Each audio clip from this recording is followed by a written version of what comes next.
Pinatawag niya ako, Governor. Ayan, tingnan mo.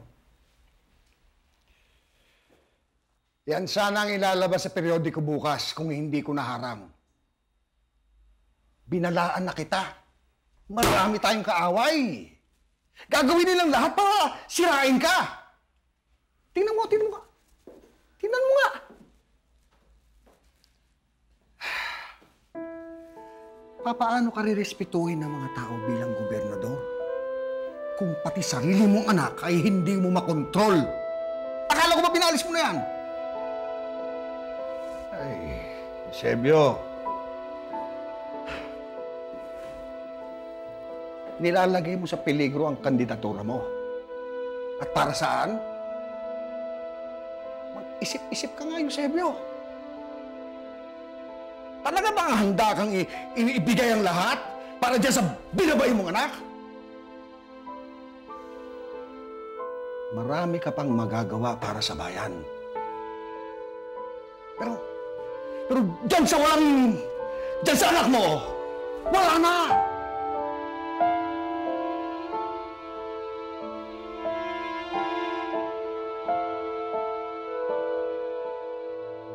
Look! Look! Dad! Kapatid mo! Andun po yata sa kwarto niya. Look! Dad? Wala ka na ba talagang paggalang sa akin? Pinababoy mo ang pamahay ko! Ah!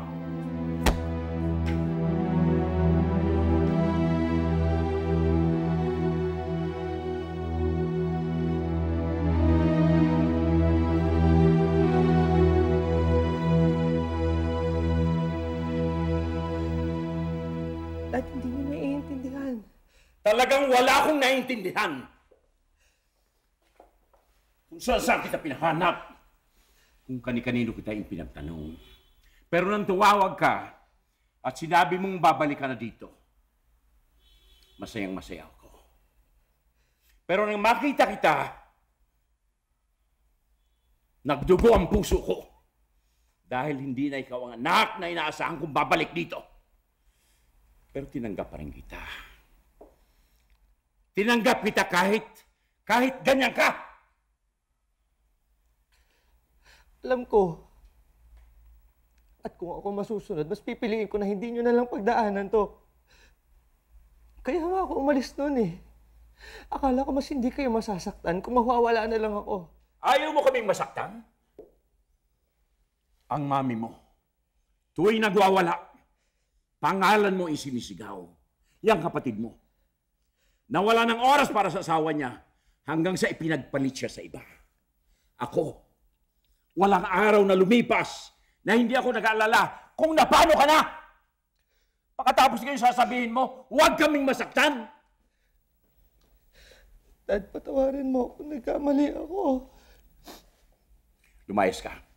Lumayas ka! Dad, tama na po. Tama na po, Dad. Lumayas ka, sabi! Dad, awa kayo sa akin. Wala akong pupuntahan.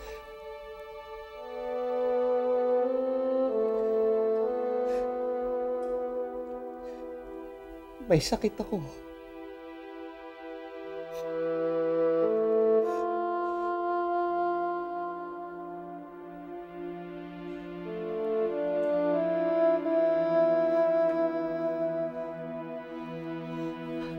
Look! Look! Look! Look!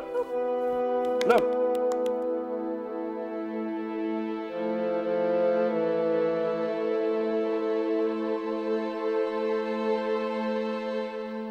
Ipainom ninyo para bumaba ang lagnat niya.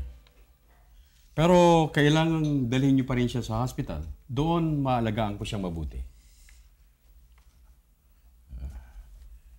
Pare, yung mga sugat na nakita mo sa likod ni Luke, ano yun? Hindi sila sugat, Eusebio. Kundi lesions. Tinanong mo na ba siya? May hinala ako kung bakit meron siya nito. Pero mas mabuting sa kanya naman galing. Kailangan kausapin mo siya ng masinsinan.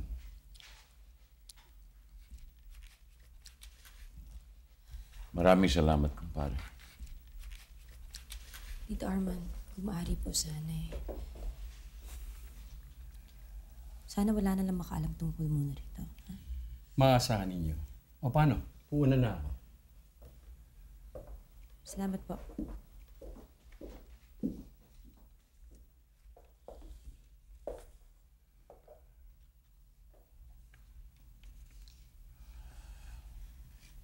Dad, kung tama yung hinala ni Tito Arman,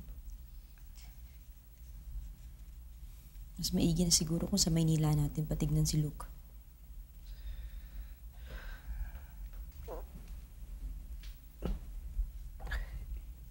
Hindi na kailangan.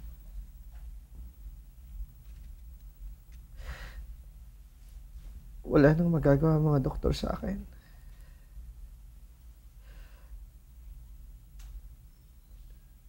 Ate. Dad.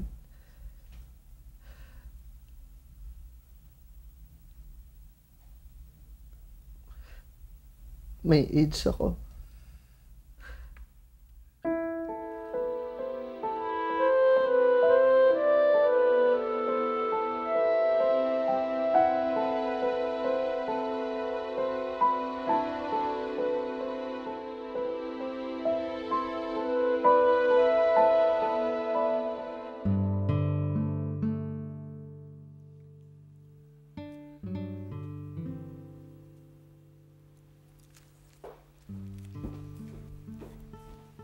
Mayor, eto na po yung mga posters na donated ni na Atty. Simon.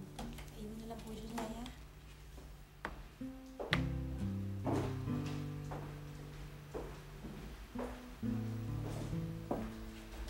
Dad.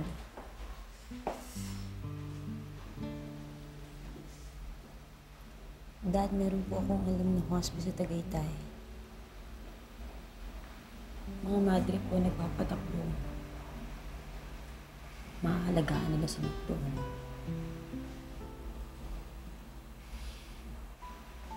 Dad, wala po makakaalam nito. Tatawagan ko sila mamaya.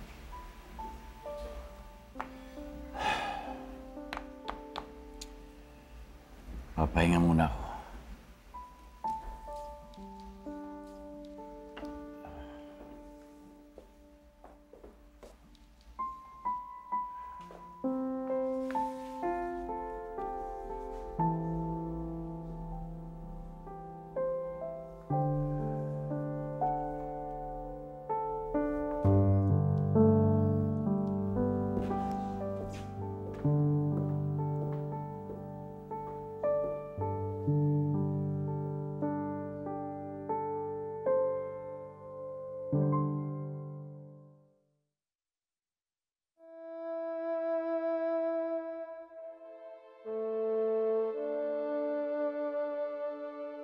Come on, Luke.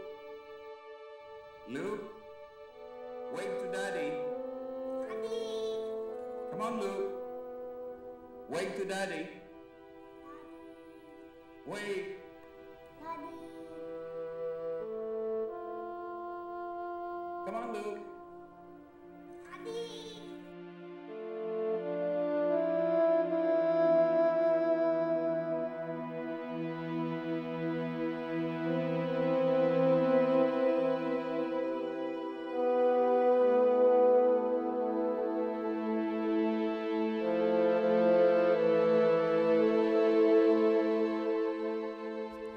Lolo, bakit? Wala.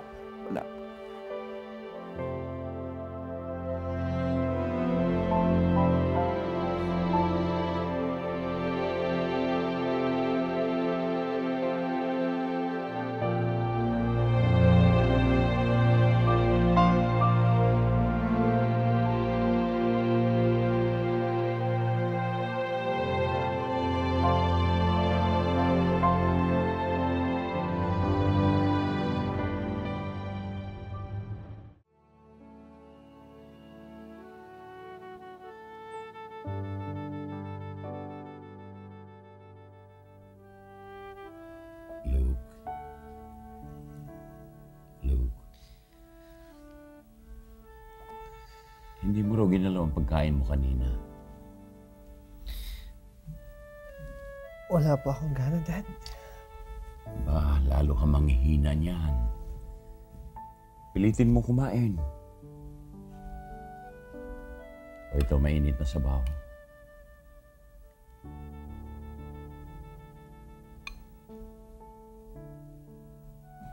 Bawiin mo ang lakas mo. Huwag ka magpatalo sa sakit na yan.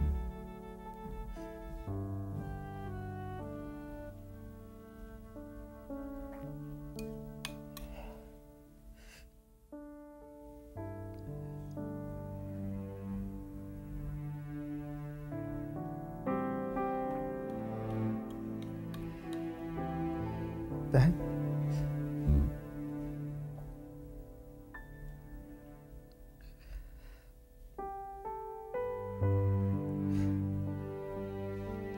Sana napatawad niyo na ako.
Dad, meron lang po akong hindi maintindihan.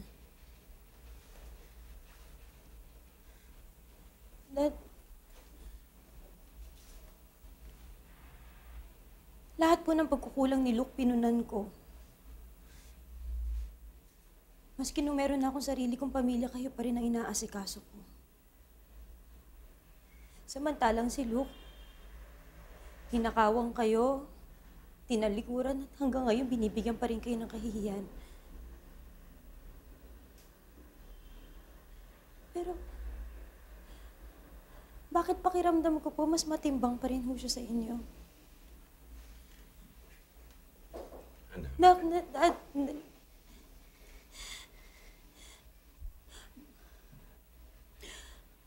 Ako laging nasa tabi niyo eh. Buong buhay ko po, kayo ang inaasikaso ko't pinagsisilbihan. Parang ako'y naghahabol ng pagmamahal.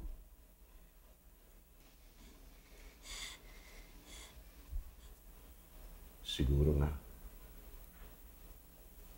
Dahil nasa tabi lang kita. Kaya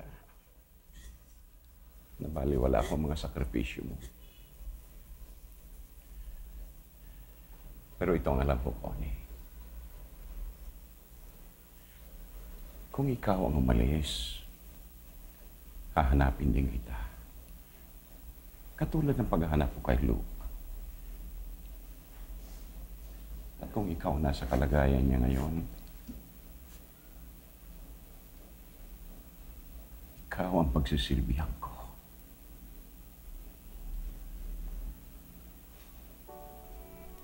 Anak, hindi ako magdadalawang isip na pagsilbihan ka.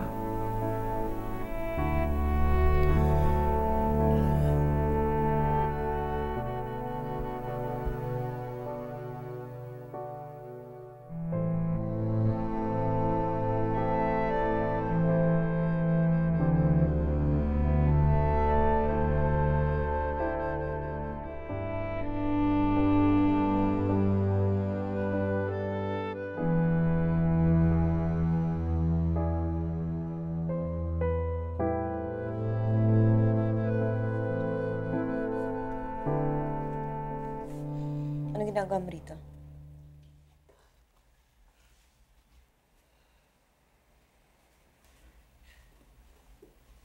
Ibabalik ko lang sa ito, ate. Ano yan? Kinuha ko to sa ino nung naglayas ako eh. Kasi tuwing sinusuot ko to, kahit na napakalaking problema yung pinagdaraanan ko, iniisip lang kita kung gaano ka katatag. Malakas na rin yung loob ko. Pero ngayon, hindi ko na kailangan to kasi nandyan ka na palagi sa tabi ko eh. Ate, ikaw lang nagpapalakas ng loob ko eh.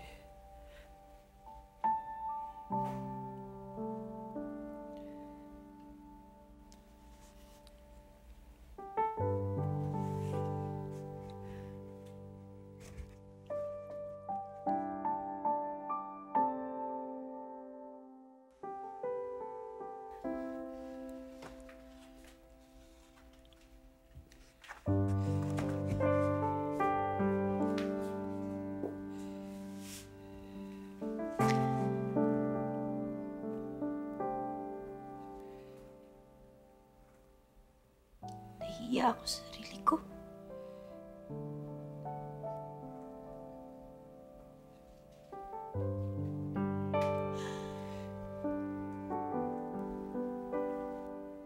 Alam mo ba kung bakit galit na galit ako sa'yo?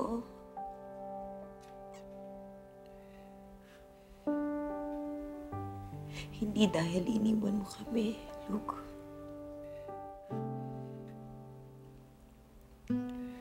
Mas nagalit ako sa'yo nung bumalik ka. Kasi nakita ko na masaya ka sa sarili mo.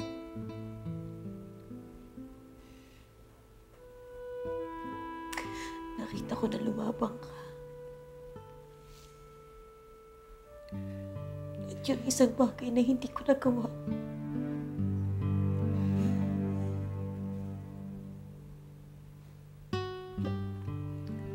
Hindi totoo na basta na lang akong iniwan ng asawa ko. Ang totoo niyan, matagal na kami may problema. Matagal na niya ako sinasaktan. Gusto ko lumaban. Pero wala ako nasabihan, maski si Daddy, hindi ko sinabi. Kasi natakot ako.